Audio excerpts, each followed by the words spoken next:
Welcome to the Doomscroll News Report here on Radio Taiwan International, where I, Hanna Belinsky, and my co-host, Amanda Stevens, two writers, political by necessity, cover some of the biggest international news stories dominating our news feeds from the last week. I'm Hanna Belinsky, and this week we're going to talk about that whole gerrymandering thing that's been going on in the United States. Yeah, I let you down last week. No, it's okay. We had a lot going on. Some different political woes in the United Kingdom. And while I definitely want to discuss the meeting between Donald Trump and Xi Jinping that is happening this week, I think it's probably best that we wait on some more post-mortem analysis to roll in before we tackle that. So, Amanda, will you do that for me next week? I will. I won't let you down. Yeah, because that's pretty huge news. It's literally breaking while we record this right now. So.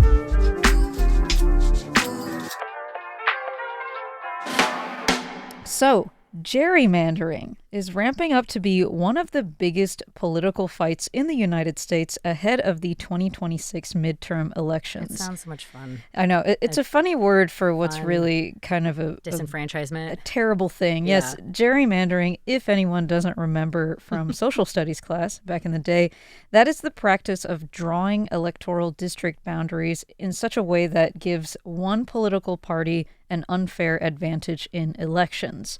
So, after a series of recent Supreme Court decisions weakened parts of the Voting Rights Act and made challenges to partisan district maps more difficult, both Republicans and Democrats have intensified efforts to redraw congressional districts in their favor.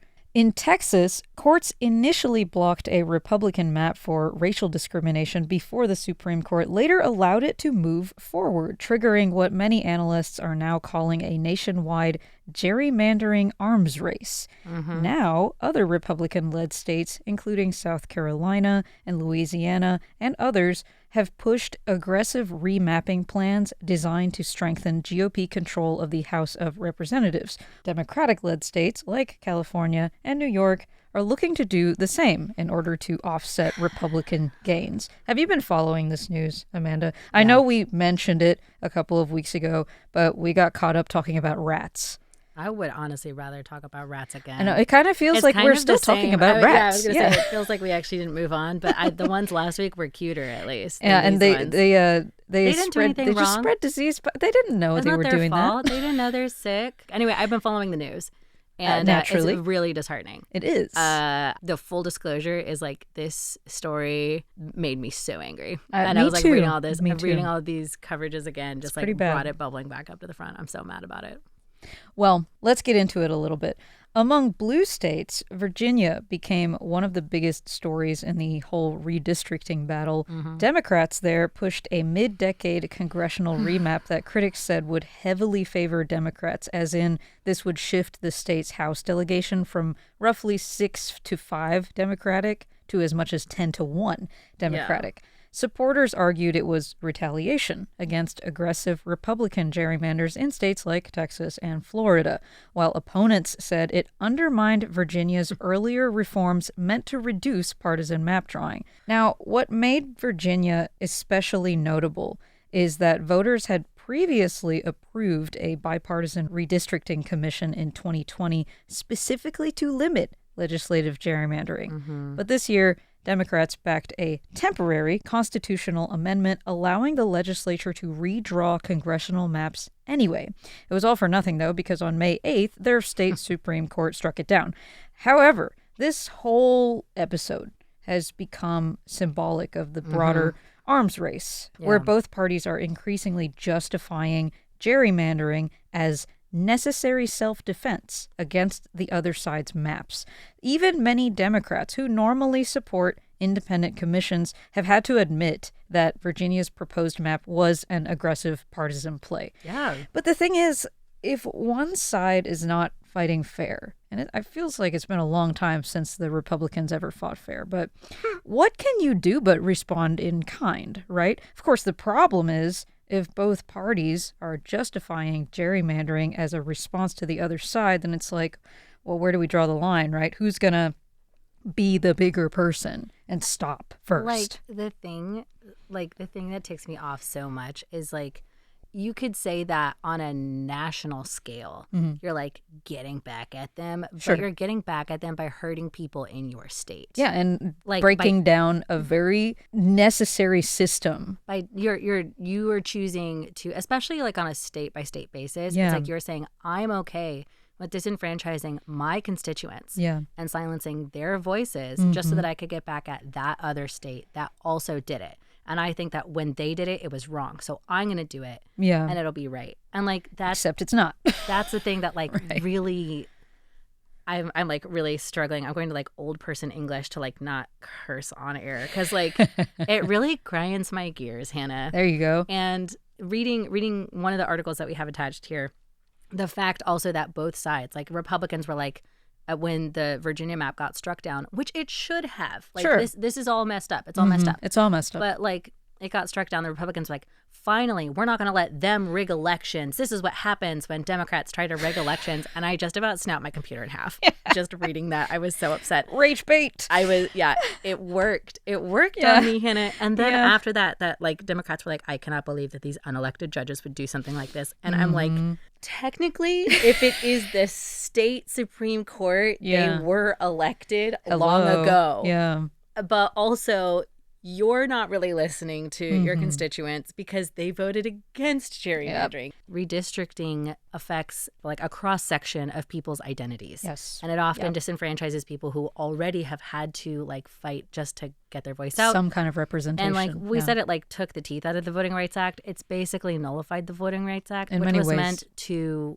help disenfranchised communities. And at the time that it was passed, specifically the African-American vote. Yeah. Well, let's get more into that. Yeah. Because I made an example of a blue state, but I want to turn now to the South. I saw Memphis, Tennessee come up in the news, and I want to highlight it because I've been to Memphis actually no small number of times. That is the international airport my mother and I always used to fly out of when we were coming back to visit Taiwan. That's how close to the South I lived. Yeah. Everything's so interesting when you get into the Midwest. Isn't that weird? It's really weird.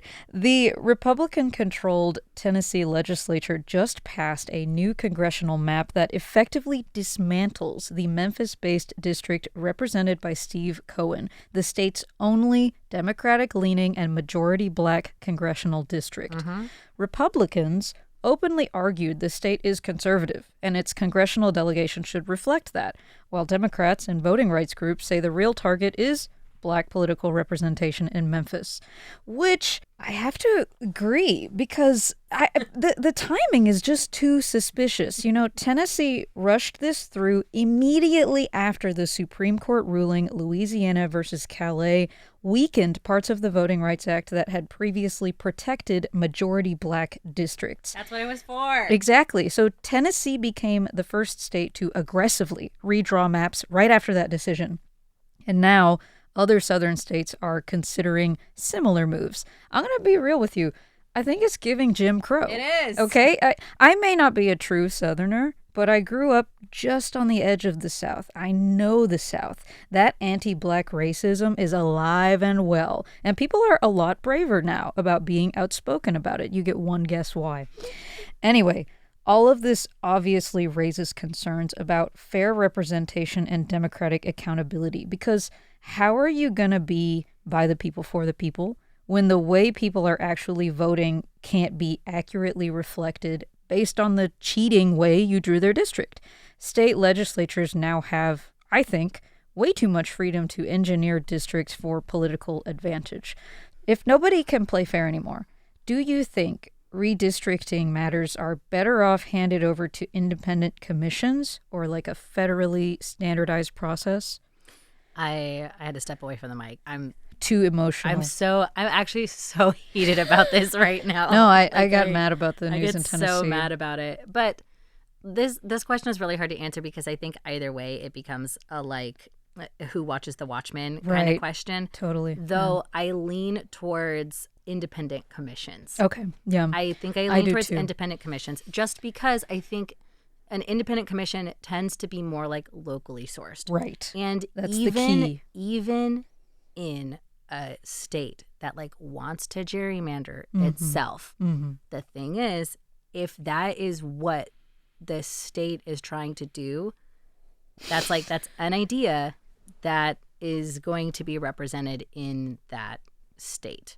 Yeah. Is it a good one? No. But if it's picked locally, then you're at least getting people who, like, regardless of even if somebody is doing that, they're going to have a more nuanced idea of, like, what is going on in the state, like, what the districts even are. They're going to know places and people and issues that, like, oh, well, this county is going to vote about this one thing that you just don't see on a national, like, macro scale. Yeah, I really wouldn't want to see that handed over at the federal level because, I mean, for all of America's larger flaws, at least some things can be protected at the state and local levels, and this whole thing serves to really diminish that. Yeah.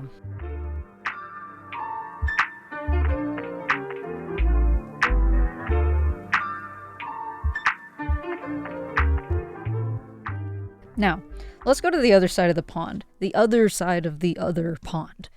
Do you know much about British politics? No. I go in and out. Sometimes it's a yes, but honestly, by and large, the most I keep up with is the cat that lives in the prime minister's office. That has a title and everything? He does. Yeah. I think it's George right now. Something like that. He recently tripped somebody, but the cat lives there no matter who else lives there. It's his house, and there's another cat that lives at, like, the Minister of Finance's office, and they're a professional mouse, both of them. Well, so that's where I keep up with it. In case anyone wants to know, that's my uplifting news. Well, often. I will give you the non-feline related gist, which I mainly got from reporting at the failing New York Times, as Trump calls it. Oh, okay. I was like, that's new. Actually, I find that quite funny. It is. It's kind of funny. Right now, the UK Labour Party is kind of going through a internal crisis. It's centered on Prime Minister Keir Starmer, who is facing a lot of pressure from within his own party after a wave of poor election results and policy backlash.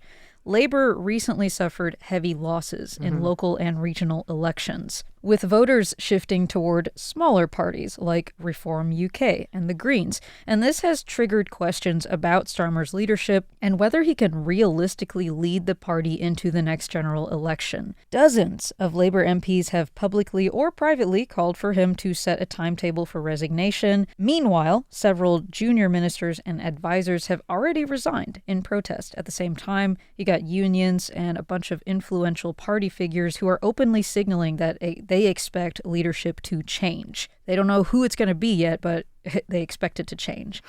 Meanwhile, their government is dealing with inflation, weak growth, public dissatisfaction over issues like housing, public services, immigration. All sounds quite familiar. Sounds familiar, yeah. Despite all this, Starmer has refused to resign, arguing that triggering a leadership change would only create further instability. Of course, it may not matter that he refuses because he could be ousted anyway. Yeah, it all sounds really familiar. Not that different. It kind of does, right? Actually. And that's kind of what I'll be driving at. So I was actually just watching some British movies for my other program this month. I'm doing like a whole Mother's Day thing, and my mom likes British movies and television. So one thing I will be talking about for those episodes is just how deep class stratification runs in Britain. It does surprise me. Very class-conscious, class-anxious people. Still today, too. To this day, yes. Yeah. And one of the things that got Starmer into this mess is how much he has repositioned Labour toward the political center compared to the Jeremy Corbyn era. In so doing, isolating the working class Brits who normally vote Labour. It is literally the party that is supposed to represent them, after all. Labour. Yeah. It's not necessarily that he's lost his base so much as that in trying to attract swing voters to the party, he is tightening spending, welfare messaging, and therefore he's alienating some traditional working class and left-wing supporters. Yeah. He's doing this in order to expand the voter coalition in a way that changes what the Labour Party is, traditionally, just in the interest of winning at all. Yeah. In terms of numbers, being moderate makes sense. You know, you want to attract voters. You want to actually get in power in order to be able to do anything for anyone. But then the party runs the risk of being primarily defined as, well, we're not the other guy. And I think without a solid political identity, a party weakens over time. I mean, we've basically seen this happen with Democrats in the United States. It has basically become the lesser of two evils. It really is like that pithy statement that's sort of like when you stand for everything, you stand for nothing. You know? Yes. And well, that's the opposite of what it is, but that's what it feels like. It feels that way. And I think this shift reflects broader trends around the world that are seeing traditional center-left and center-right parties kind of converge toward the political center while losing these old class-based identities. And now everything is just about courting swing voters. So you don't have to have deep political knowledge of British politics to answer my question, which, as I prefer to do, I like to do like a broad strokes thing. But what do you think this says about the state of democracy writ large? Or a better question might be, when is the last time you felt like you were able to vote for someone you felt really represented your interests? The last person that I voted for somebody that I was like, yes, excited you about, are exactly the kind of person that I would want. Beliefs wise was when I voted for Bernie Sanders. Like, way back when. That was me too. I was a Bernie that way bro. Back when. Yeah. But I didn't think that he was going to win. To be honest, I hoped in my heart of hearts. But where would we be today? Like, I feel like this is part of the reason why there is burnout. There's so much political burnout because I feel like two things are happening at the same time. It's that parties are pulling more and more drastic. Yeah. So like if we use the American and maybe the British Parliament, they tend to reflect each other more than I always think. Yeah, yeah. But like in America right now, like Trump and the MAGA heads have pulled the right so far right that there's no center anymore. But then that leaves a whole bunch of these moderates to either choose somebody who like basically is arguing against them and is like, hey, we hate you, or somebody who's like they don't really agree with anymore, but they're like, you're going to vote for us because you've always voted for us. Right. Or to just not do anything. Right. And so that's like on one hand is like it's pulling so far to an extreme that it doesn't really like it erases the middle ground. Yeah. And then some parties like Keir Starmer's party are trying to counter that or like pick up all the left behind voters, but in doing so, sacrificing the people that they originally represented. Right. Kind of goes back to like gerrymandering. Right. Like that's why I ended up picking this topic to pair with gerrymandering. It's a good because I felt pairing. like it's a problem of like, who can I vote for? Who represents me, really? And will that even matter? You know what I think is like a deeper problem with both of these is that like these are not coalition government styles. Oh. And there are always problems with every style of government. Sure. But a lot of these stories about the UK right now are talking about how like it's just not set up for multiple parties. It was only ever set up to have two parties. And I'm like, well, that does not sound familiar. But also, like, ideas are not neatly sorted into this guy or that guy. Never is. And when you do that, I think that you court extremism because you're always courting for someone to be against them and then to run on the platform of like, well, I'm not him. And then there's the whole single issue voter thing. Right. Well, there's so many factors, really. There's a lot. It's very complicated, obviously. But I think like this is a really good example of also why there's so much voter burnout because. And political burnout because this thing is happening. Like you have these two issues happening at the same time. Yeah. Where like some parties are getting so extreme that it's like, well, I don't want to support a literal Nazi. Yeah. But also this other guy is not really fighting for me either. Right. But this other guy, like it says he's my party, but he's dropped all of the platform pieces I supported him for. I care about, yeah. Right. Or like they said that they were going to protect us, but they never passed, like they never enshrined the right to choose, for example, even though they had all the numbers to do it. Oh, we're in a real state of things, aren't we? I mean, history repeats itself, so the good news is I don't think it'll be here forever, but God, it sucks to be here. It sure does.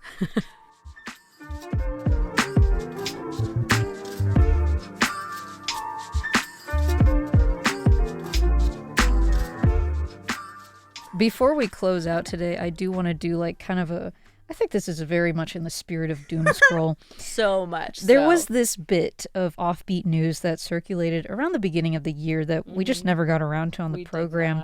And that's this story of the crying horse. As you know, this is the year of the horse. So ahead of the new year, this factory worker accidentally sewed the mouth of a Lunar New Year horse plushie upside down, which made it look like it was frowning. Someone who received the defective toy posted it online, and it became immediately very popular because it resonated with young people in China who are miserable because they're bound to this brutal 996 working schedule. So 996 is shorthand for the 9 a.m. to 9 p.m. workday, 6 days a week. That's 72 hours. So do you know anything about this or about the tangping, the lying flat phenomenon that has arisen in response to it? Tangping, no. Okay. The sad horse, that came yes. up. Yeah, that was cute, right? Absolutely. 996. I didn't know the shorthand immediately, but I immediately got the vibe. You did not know it was that bad. I kind of did. It's like I keep trying to say, like, we have a lot more in common with each other than you think. We do. Like, that's what I want to drive at here, because I've been scrolling past these ideas for what feels like a long time now.